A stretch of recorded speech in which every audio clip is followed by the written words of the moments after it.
Hey everybody, welcome to another edition of Sundays with Savvy Shay. I am Savvy Shay and I'm so excited to be coming back to you on International Women's Day. Shout out to all the boss women out there making moves and empowering other women along the way.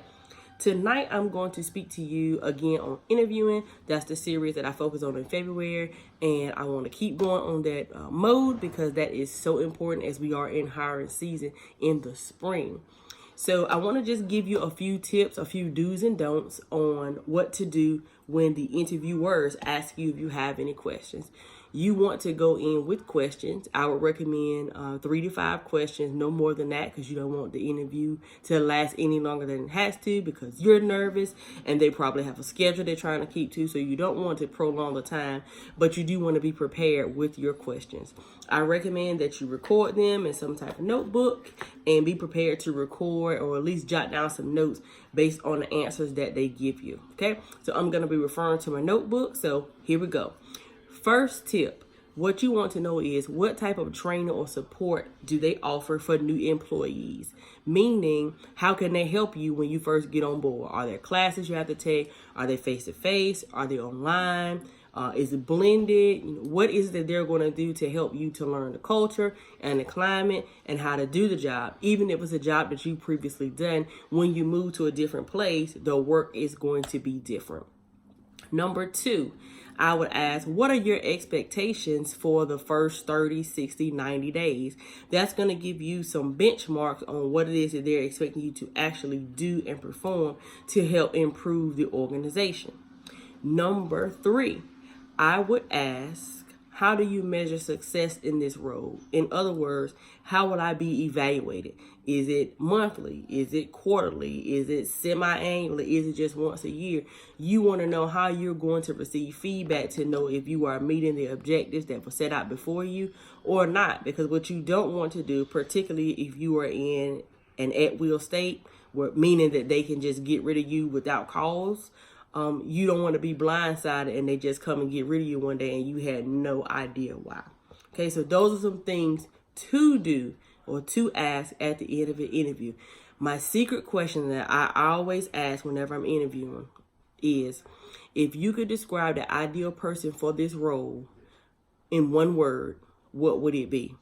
And that gets the committee to thinking, and it also gives you some time. So remember, when you go into that process, you're not just being interviewed, but you're also interviewing. So what you're listening for are keywords that actually describe you or are the exact opposite of you. Because if they describe you, that means that what they're looking for aligns with who you are and what you bring to the table. And if it's the opposite, it means that you're not. Doesn't mean that they still won't offer it to you, but it gives you something to think about. That's one of my favorite questions to ask. And I love to hear the different answers that they give to see how well it matches with me and, what I'm able to bring to the organization. So those are the dudes. And I just want to throw in my secret weapon question that I like to ask. So don't give that away to anybody. That's a secret just for my watchers. Okay. So now let's talk about the don'ts. I do not recommend that on the first interview you ask about salary. Normally, the salary will be posted with the job description or the job posting itself, or you may be able to use a site like Glassdoor and do some research and determine kind of what the range is. But for the most part, the employer is not prepared to have that conversation in the interview because they're just trying to get a feel for who is acquiring or trying to acquire the job. Make sense? Okay.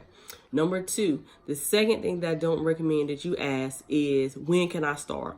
A lot of candidates want to kind of break the ice or leave a humorous impression, and there's nothing wrong with infusing a little humor in the interview, but it has to be timed perfectly, and you kind of need to know your audience to know if you need to incorporate a joke.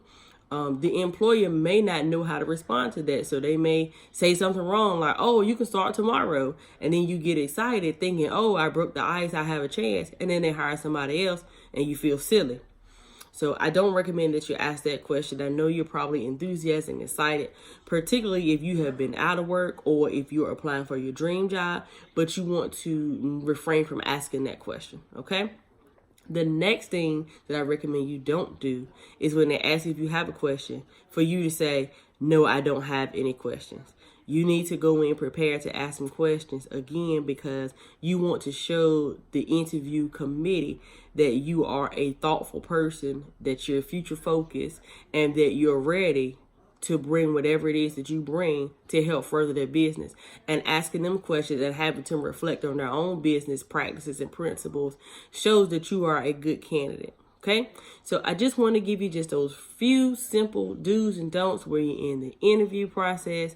Go in with those questions, write those questions down, be prepared, write down their answers so that you can study those. And then you just have to patiently wait to see if you are the dream person or not. I do encourage you, if you don't get the job, stay encouraged, keep applying.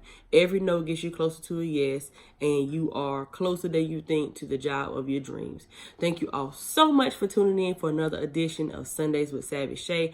I'm working hard to give you all the information as I continue in my career coaching biz, and I hope to see you all next week. Keep it savvy.